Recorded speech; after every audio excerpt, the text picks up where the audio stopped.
In Linden, Guyana, a thrush chapter is unfolding with the Mackenzie-Wismar Bridge, a 35 million 4-lane marvel that joins the Mackenzie and Wismar banks. This new bridge isn't just a local replacement, it's a design to reduce congestion and facilitate smoother trade.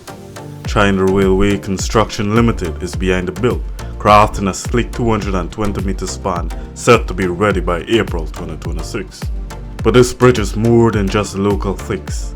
It's a vital link in a grandeur vision, connecting Georgetown to Latem Highway and beyond, all the way to Brazil. It will have a maximum horizontal clearance of 32 meters and a vertical clearance of 11.5 meters. To ensure a smooth construction process, a temporary trestle bridge has been erected. Additionally, a precast beam yard, a rebar processing factory, an office, storage facilities for sandstone and cement, as well as living quarters has been established due to the magnitude of the project. The precast beam yard will expedite construction, allowing for substructures and superstructures to be built simultaneously. P0 on the Wismar shore and P6 on the Mackenzie shore are the abutments for the bridge, which will require a minimum strength of 35 MPa. On the Wismar side, the contractor is currently backfilling a section of the structure.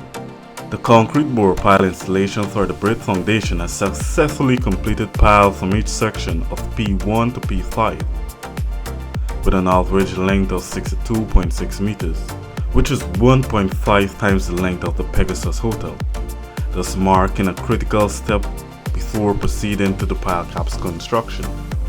P1, which is closer to the Wismar shore, is an embedding pile due to meeting hard rock layer in the earth strata, while P2 to P5 are friction piles, supported by the friction between the soil and the pile. Initially, the piling crew began by installing a steel casing to maintain the integrity of the topsoil layer, then proceeding to drilling the borehole to the required depth and diameter using a rotary drilling rig. Once the boreholes were completed and cleaned, steel reinforcement cages were carefully fabricated. Each cage was designed to match the pile's 1.2 dimension and load requirement, with precise attention to bar spacing and coloring, following curing and strength development over the past few weeks. The construction team has been busy with several key activities. First, the pile heads were exposed and trimmed to the exact elevation needed for the pile cap interface. This step involved precise surveying and cutting to create a level, clean surface that will support the upcoming pile cap formwork and reinforcement. The pile cap construction began with meticulous preparation of the pile heads. After verifying their elevation and alignment, formwork was installed to create the precise shape and dimension required for structural design. The formwork was carefully braced and sealed to maintain stability. Steel reinforcement cages for the pile cap were fabricated and installed to prevent concrete leakage during placement. Concrete placement for the pile cap was executed using a high-strength mix, specifically designed for durability and optimal performance.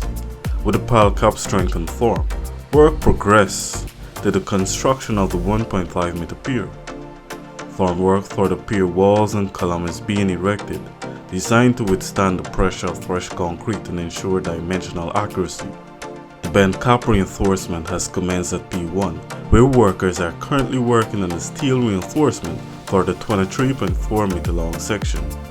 The workers are progressing steadily to complete the project before or on schedule.